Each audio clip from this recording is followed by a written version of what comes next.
And liftoff of our solar orbit and international collaboration can give us new images and a better understanding of our life-giving star. Liftoff of the Atlas V rocket with AEHF-6 on the first mission for the United States Space Force. Atlas V rocket with USSF-7 for the United States Space Force on a mission dedicated to America Strong. As the countdown to Mars continues, the perseverance of humanity launching the next generation of robotic explorers to the Red Planet.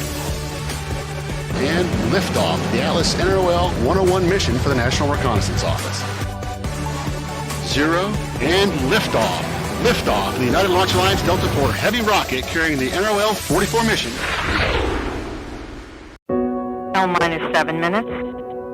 Status check to proceed with terminal count. Atlas systems, propulsion.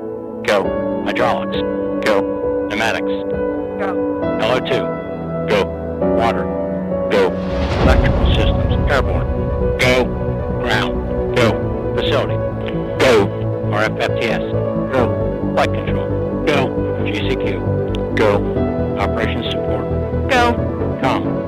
Go. Umbilicals. Go. ECS. Go. Red eye monitor. Go. Quality. Go. Op safety manager. Go. DLA safety officer. Go. Vehicle system engineer. Go. Knowledge. Go. Range coordinator. Clear, proceed. Launch director. LZNs go and you have permission to launch. Proceeding with the count. ALC, verify T0 is set for 1150 Zulu. 4. Engine ignition. 2, 1, 0. And liftoff as the countdown to Mars continues. The perseverance of humanity launching the next generation of robotic explorers to the Red Planet.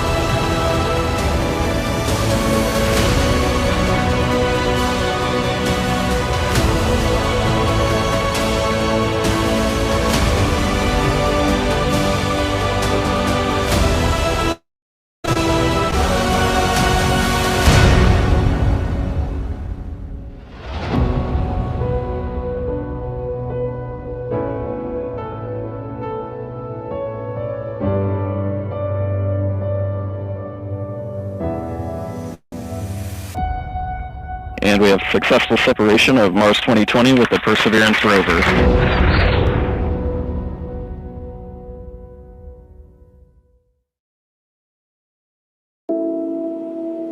5, 4, 3, 2, 1, and liftoff of the United Launch Alliance Delta IV Heavy rocket.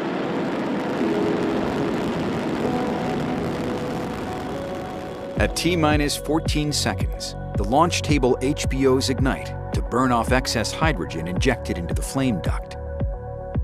At T-minus 7 seconds, the starboard Delta IV ROFI lights, igniting its RS-68A engine. 2 seconds later, the center and port RS-68A engines ignite, generating more than 2.1 million pounds of total thrust and lift the rocket off the pad. This staggered engine start mitigates the fireball created by the hydrogen-burning Delta IV Heavy. Shortly after liftoff, Delta IV begins a pitchover to attain the proper flight path while minimizing the pressure the vehicle experiences during flight. The Delta IV reaches Mach 1, the speed of sound, at 1 minute 21 seconds. At 3 minutes 56 seconds, the port and starboard booster engines shut down. 2 seconds later, the port and starboard boosters are jettisoned to shed their weight. The center booster engine then throttles to full power to maximize performance against gravity losses. Approaching main engine cutoff, Delta IV is burning propellant at a rate of 1,945 pounds, or 882 kilograms per second, traveling at more than 12,725 miles, or 20,479 kilometers per hour, and located 130 miles, or 209 kilometers in altitude, and 350 miles, or 563 kilometers downrange.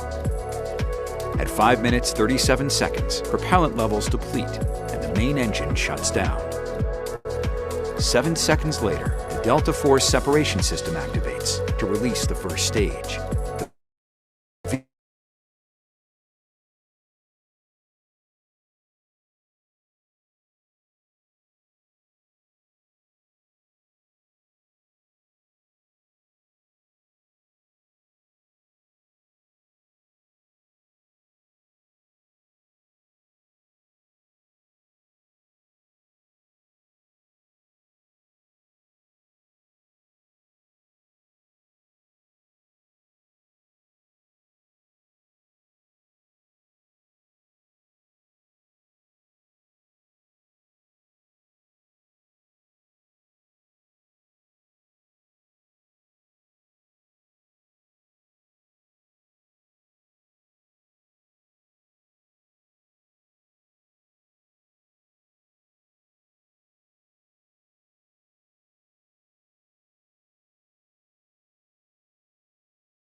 Launch Director.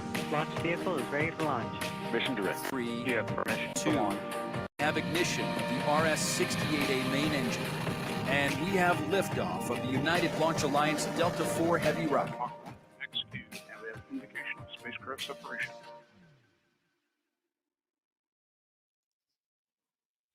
At Space Launch Complex 6, a Delta IV Heavy rocket is fueled and ready to launch the NROL 82 mission for the National Reconnaissance Office.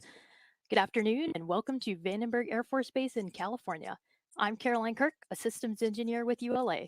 Liftoff is currently planned for 1:47 p.m. Pacific, and the launch team is not working any issues at this time. Approximately 15 minutes ago, the launch count entered a planned hold. We have 2 planned holds in today's 9.5-hour launch count. These planned holds give our team additional time to resolve any issues that come up prior to entering the terminal count.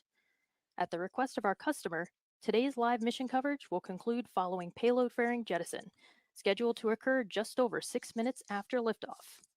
In addition to watching our webcast, you can follow live mission progress at ulalaunch.com.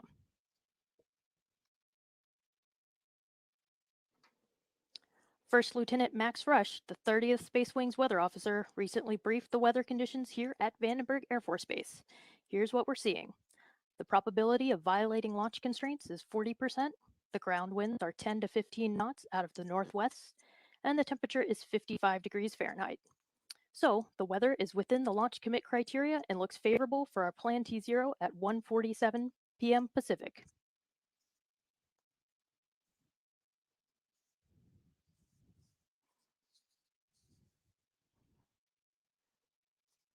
Today's flight will head south away from our launch pad here at Vandenberg Air Force Base.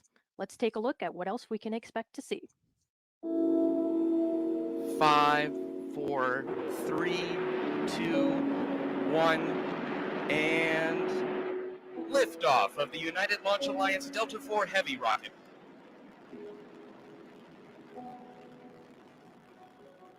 At T-minus 14 seconds, the launch table HBOs ignite to burn off excess hydrogen injected into the flame duct. At T-minus 7 seconds, the starboard Delta IV ROFI lights, igniting its RS-68A engine. 2 seconds later, the center and port RS-68A engines ignite, generating more than 2.1 million pounds of total thrust to lift the rocket off the pad. This staggered engine start mitigates the fireball created by the hydrogen-burning Delta IV Heavy. Shortly after liftoff, Delta IV begins a pitchover to attain the proper flight path while minimizing the pressure the vehicle experiences during flight. The Delta IV reaches Mach 1, the speed of sound, at 1 minute 21 seconds. At 3 minutes 56 seconds, the port and starboard booster engines shut down. 2 seconds later, the port and starboard boosters are jettisoned to shed their weight. The center booster engine then throttles to full power to maximize performance against gravity losses. Approaching main engine cutoff, Delta IV is burning propellant at a rate of 1,945 pounds, or 882 kilograms per second, traveling at more than 12,725 miles, or 20,479 kilometers per hour, and located 130 miles, or 209 kilometers in altitude, and 350 miles, or 563 kilometers downrange. At 5 minutes 37 seconds, propellant levels deplete, and the main engine shuts down. 7 seconds later, the Delta IV separation system activates to release the first stage. The vehicle now weighs approximately 7% of what it did at liftoff. At 5 minutes 57 seconds, the Delta Cryogenic Second Stage, or DCSS main engine ignites to carry the payload to orbit. During ascent, NROL 82 is protected inside a 5-meter diameter payload fairing. At approximately 6 minutes 7 seconds, the payload fairing is jettisoned. Delta IV continues its national security mission following payload fairing jettison.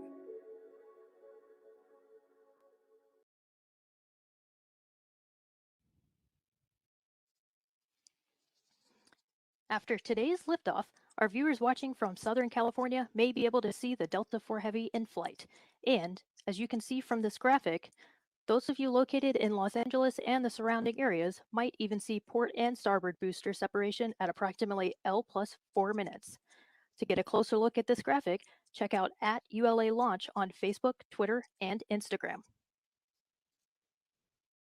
ULA is using the Delta IV Heavy configuration to launch the NROL 82 mission. This is the 13th Delta IV Heavy launch and ULA's 143rd mission.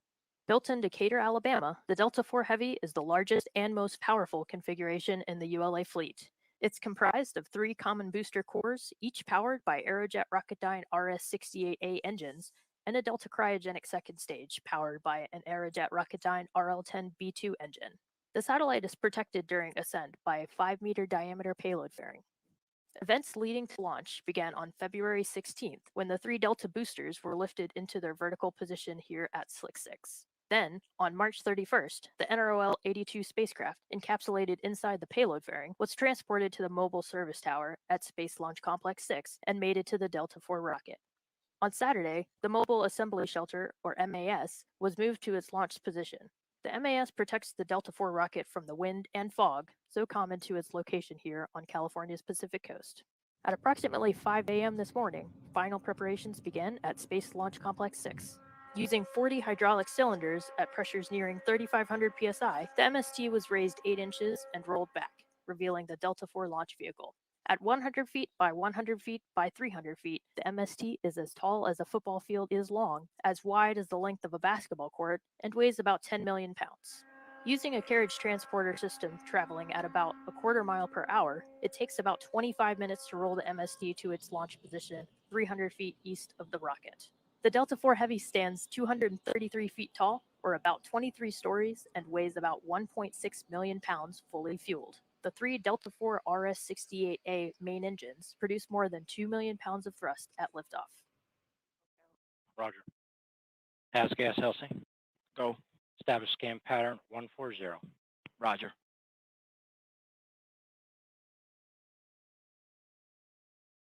VSE, Elsie. VSE.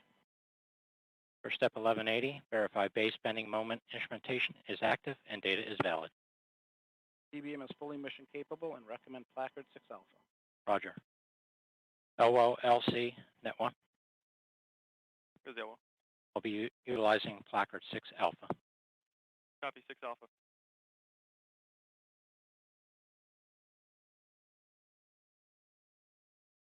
Today's launch is for the National Reconnaissance Office, or NRO. This is ULA's 31st launch for the NRO and 9th use of the Delta IV Heavy for the NRO.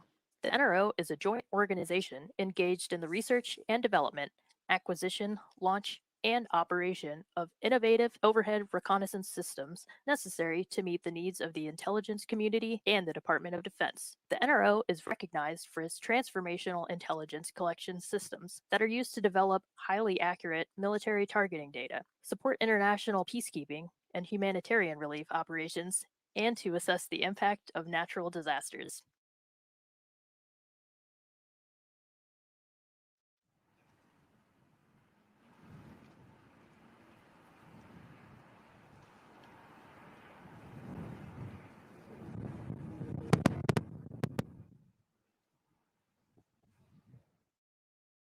The NRO provided the artwork we see on today's payload fairing. The details on today's artwork were inspired by a World War II fighter pilot who was awarded the Medal of Honor, a Navy Cross, and Purple Heart for heroism and dedication, and who had ace fighter pilot skills. This patriot was Gregory Boyington, known to many as Pappy. This logo was designed to commemorate the many heroic acts and sacrifices that have been made to protect America. The artwork features an eagle, symbolizing freedom, wearing traditional World War II flight gear. Behind the eagle is an F-4U Corsair, the aircraft that Pappy Boyington flew while in the Marine Corps. Additionally, we have the Latin phrase Tacitae Libertatis Custodumque, which translates to Silent Guardians of Freedom. Below the mission artwork, there is an additional patch recognizing the NRO's 60th anniversary this year.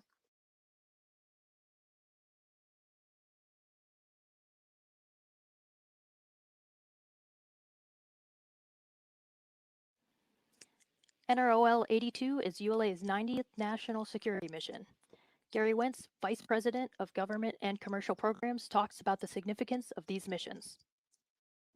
We're really honored to be here today launching our 90th mission for our national security defense customer as we begin the celebration of the National Reconnaissance Office's 60th anniversary. National security satellites range everything from GPS to intelligence sources that our decision makers use to direct and focus our warfighters in defending our country. A good example of a national security space satellite would be something like a GPS system. It was previously used to locate warfighters in their domain and direct them in the area of a target.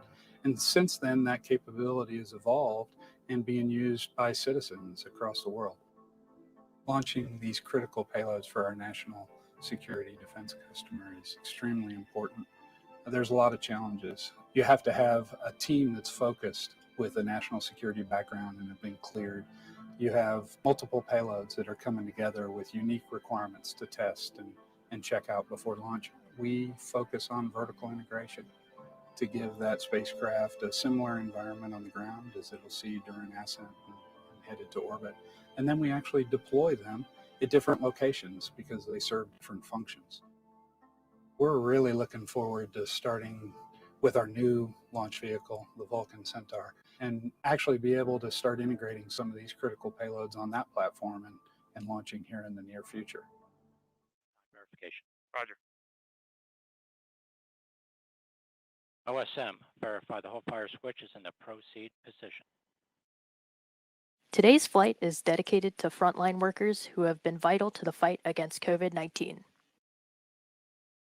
This mission is also in memory of two NRO teammates. A few moments ago, Mission Director Colonel Chad Davis remembered these friends and colleagues, Lisa Wilson and Ross Kobayashi. Let's listen in. Today's launch is dedicated to the memory of past NRO teammates, notably including Lisa Wilson, engineer, friend, wife, mother and grandmother, who for 32 years provided unbounded support and technical direction for critical space lift missions, resulting in precise orbital insertion of satellite vehicles. Lisa's achievements are to be remembered as an example of service of the freedoms we stand for. Go for flight. And Ross Kobayashi, mentor, friend, husband, and father, who for 25 years had been part of the OSL mission assurance team, responsible for the assessment of launch vehicle risks and the success of over 50 national launches across the Titan, Atlas, and Delta launch systems. Ross served as the technical chair for 28 NRO launches, leading the efforts to safely shepherd the payloads to orbit, culminating with the launch of NROL 71 from Slick 6. Fight on forever, Ross. MD out. This is Delta Mission Control at T-minus 4 minutes and holding.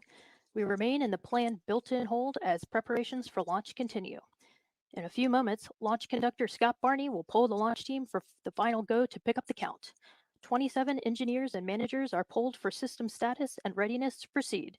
This is the final status check before launch for all Delta vehicle systems, ground systems, the spacecraft, and the U.S. Air Force Western Range. The vehicle system readiness poll includes electrical systems, hydraulics, pneumatics, propulsion systems, flight control, and propellants.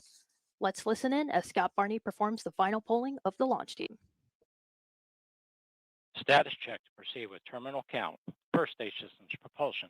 Go. Hydraulics. Go. Lux. Go. LH2. Go. Second stage system, Lux. Go. LH2. Go. Electrical systems, airborne. Go. Ground. Go. Facility. Go. RFFTS. Go. Flight control. Go. COM. Go. GCQ. Go. Operations support. Go. Pneumatics. Go. Umbilicals. Go. HAZGAS. Go. ECS. Go. Red line monitor. Go. Quality. Go. Op safety manager. Go. ULA safety officer. Go. Vehicle system engineer. Go. Anomaly chief. Go. Range coordinator. Clear to proceed. Launch director.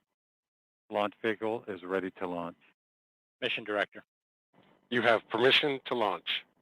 Proceeding with the count. L minus 6 minutes. ALC. Verify T0 is set for 20:47:00 Zulu. Verified. MEQ, establish swing arm lock pins pull. Active.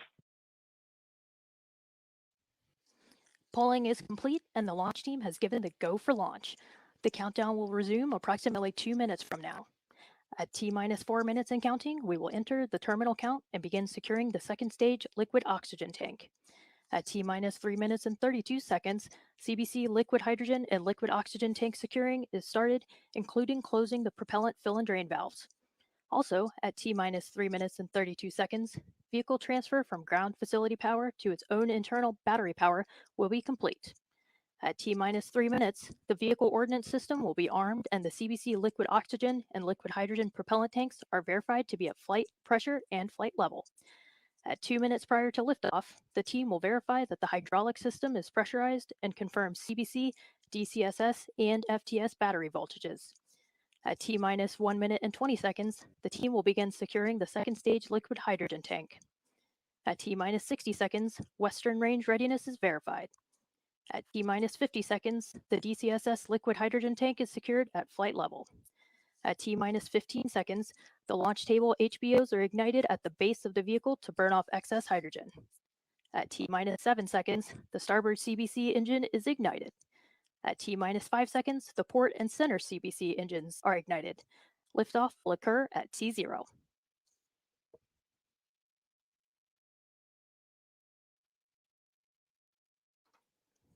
This is Delta Mission Control at T-minus 4 minutes and holding. We anticipate releasing the hold in just a few moments. T-minus 4 minutes and counting. 3:55. Ground pyros enabled. The countdown clock has resumed. We've entered the terminal count and are go for launch at 1:47 p.m. Pacific time.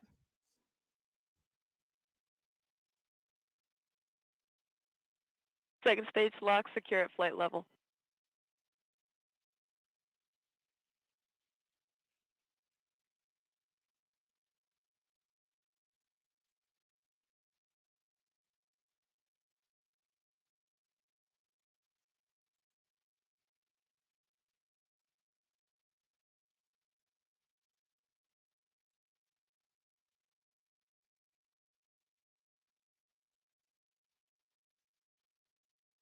T-minus 3 minutes, 7 seconds.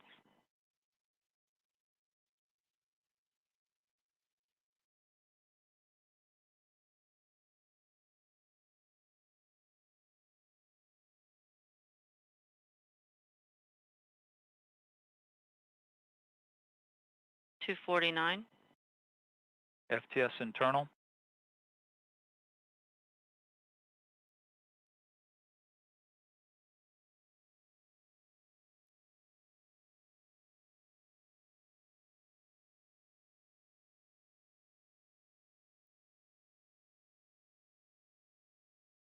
CBC locks at flight pressure and flight level.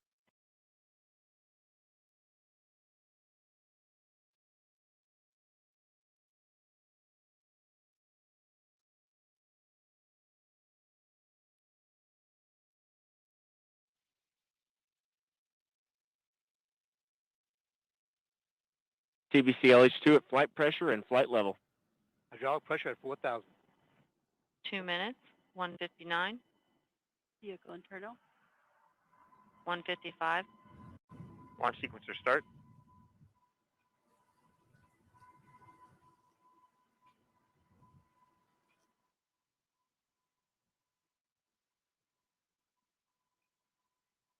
$1:40.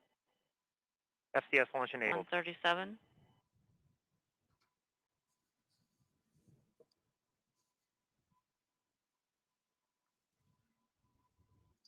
T-minus 90 seconds. The launch vehicle, payload, ground systems, and Western range are go for launch. 1:20. Both VUs armed. FTS count started.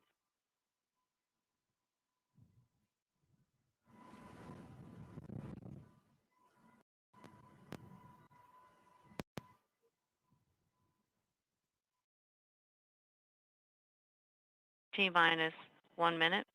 Engine start box, go. Rock, report range status. Rock, range is green. 50 seconds.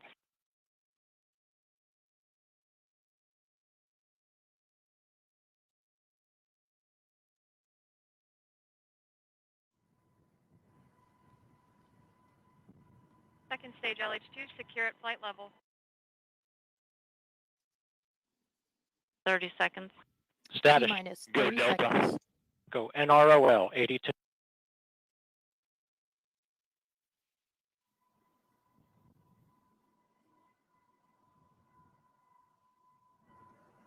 Fifteen seconds. Roll for ignition. 10, 9. T-minus 10, 9, 8, 7, 6, 5, 4, 3, 2, 1, and liftoff of the United Launch Alliance Delta IV Heavy rocket carrying the NROL 82 mission for the National Reconnaissance Office. Go on the pitch over maneuver.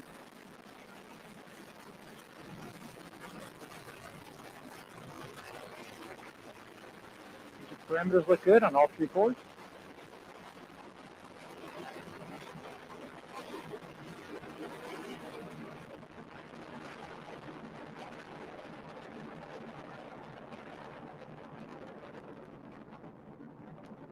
Core booster is now throttling down to the partial thrust level.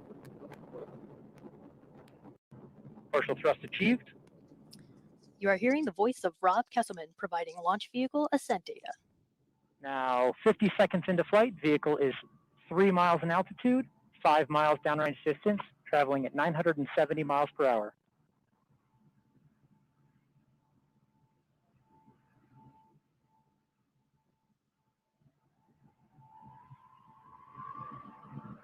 All vehicle systems look good at this time.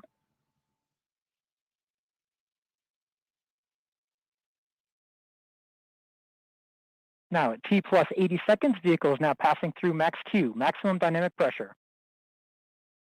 Mach 1, vehicle is now supersonic.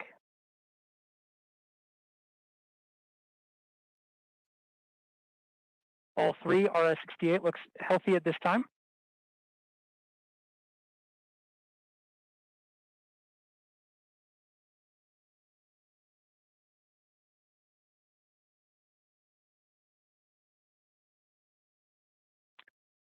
Vehicle systems continue to be healthy.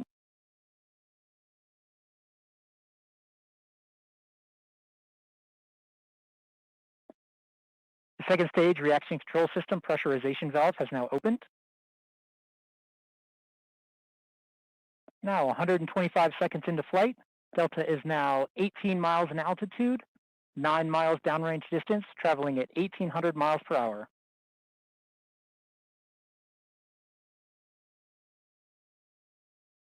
Delta has now gone to closed loop guidance. Vehicle body rates are nominal.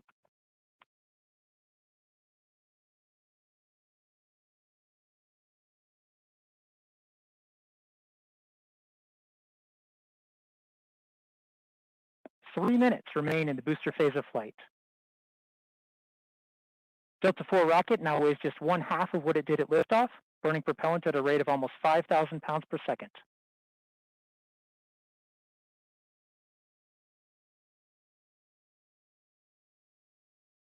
One minute until port and starboard booster engine cutoff.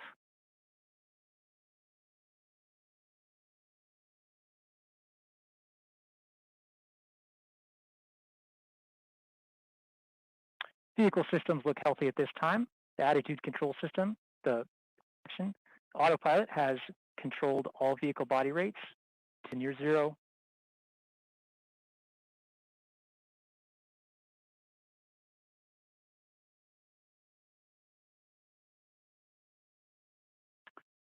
Approximately 30 seconds remaining now until the port and starboard booster engines cut off.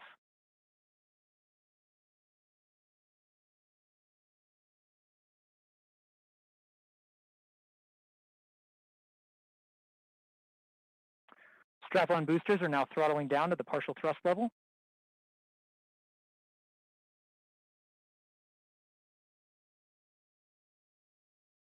strap-on booster cutoff, and separation of the strap-on boosters. Core booster is now throttling back up.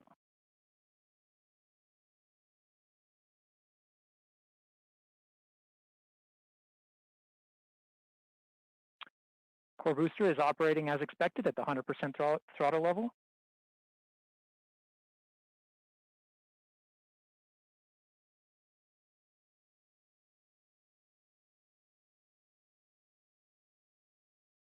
The upper stage lock system has now begun the boost phase chill down sequence to begin thermal conditioning of the RL-10 engine.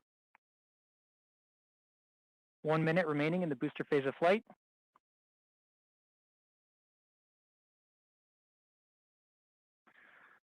Upper stage fuel system has begun the boost phase chill down sequence.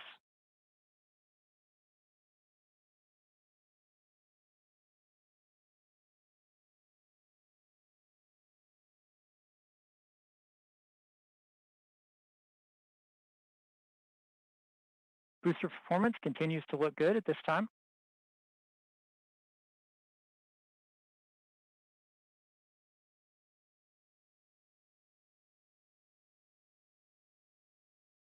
Vehicle body rates continue to be near zero as expected.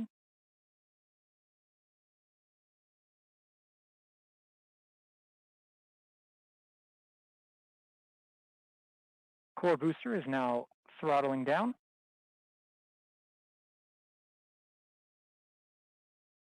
And we have BECO, first stage main engine cutoff.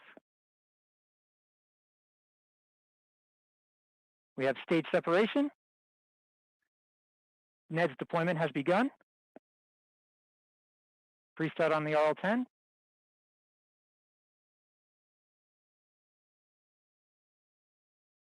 We have ignition on the RL-10, that's one. We have indication of successful payload fairing jettison.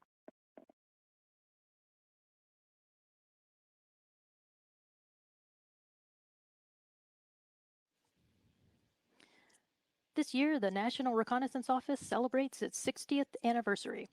From its inception in 1961, the NRO has used its incredible intelligence collection capabilities to meet the nation's challenges.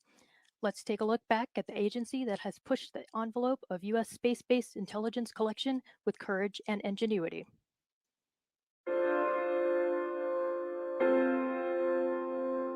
This year, the National Reconnaissance Office celebrates 60 years since its founding in September of 1961. Thanks to our heritage, the NRO today has an unrivaled constellation of advanced overhead reconnaissance systems that help protect our nation 24 hours a day, 365 days a year. As part of our anniversary celebration, the NRO's Center for the Study of National Reconnaissance has put together a year-long program highlighting key events and innovations that shaped the NRO's past, present, and future. In a moment, I'll share some of those historic milestones with you, but be sure to follow us on social media for more 60th anniversary content. When we think about satellites today and the near real-time digital data that NRO overhead systems provide, it's hard to believe that the first overhead reconnaissance efforts relied on camera film and balloons. One of the earliest film return reconnaissance efforts was called Genetrix. In 1956, the U.S. Air Force began launching high-altitude balloons from Europe and Turkey that would sail across Eastern Europe and the Soviet Union, taking pictures along the way as they floated by. Then when they got out over the Pacific, the Air Force retrieved the balloons from midair in C-119 aircraft. This recovery experience was invaluable a few years later for the Corona program. Corona took aerial recovery a step further because the film was ejected from a satellite instead of floating along in a balloon. These early film vehicle captures were so essential to the field of reconnaissance that we've placed examples in the NRO headquarters lobby. Each parachute represents one of the critical innovations that brought the NRO from 1961 up to today. Another enduring legacy is our history as both a member of the intelligence community and the Department of Defense. In the late 1950s, all three military services, as well as the CIA, were involved in trying to launch satellites, each for their own unique purposes. By the time President Kennedy took office in 1961, it was clear that all of these various efforts would be more effective and efficient if they were managed within one single organization to control budgets and facilitate coordination. So on September 6, 1961, CIA and the DoD signed an agreement to form the jointly managed National Reconnaissance Office to run the National Reconnaissance Program. As a result of our unique position, NRO for 6 decades has worked with our DoD and IC partners to inject advanced capabilities into our operations to deliver critical intelligence to policymakers and warfighters worldwide. We work with our mission partners, including NGA, NSA, CIA, DIA, Space Command.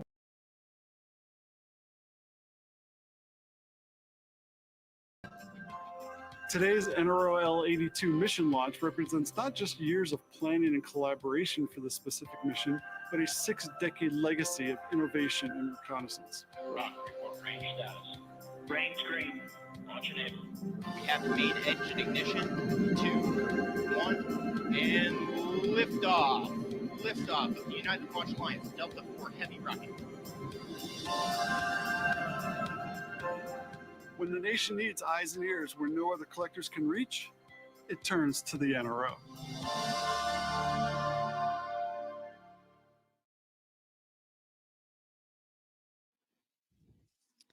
This is Delta Mission Control at T plus 10 minutes. Rob Kesselman just confirmed the successful completion of the early phase of today's flight, and all systems continue to operate nominally. I'd like to thank Rob for his support of today's show.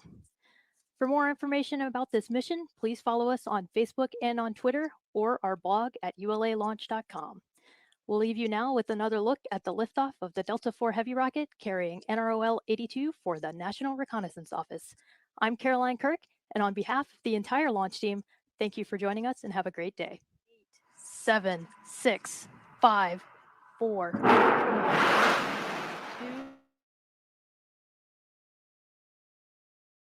liftoff of the United Launch Alliance Delta IV Heavy rocket carrying the NROL 82 mission for the National Reconnaissance Office. Go on the pitch over maneuver.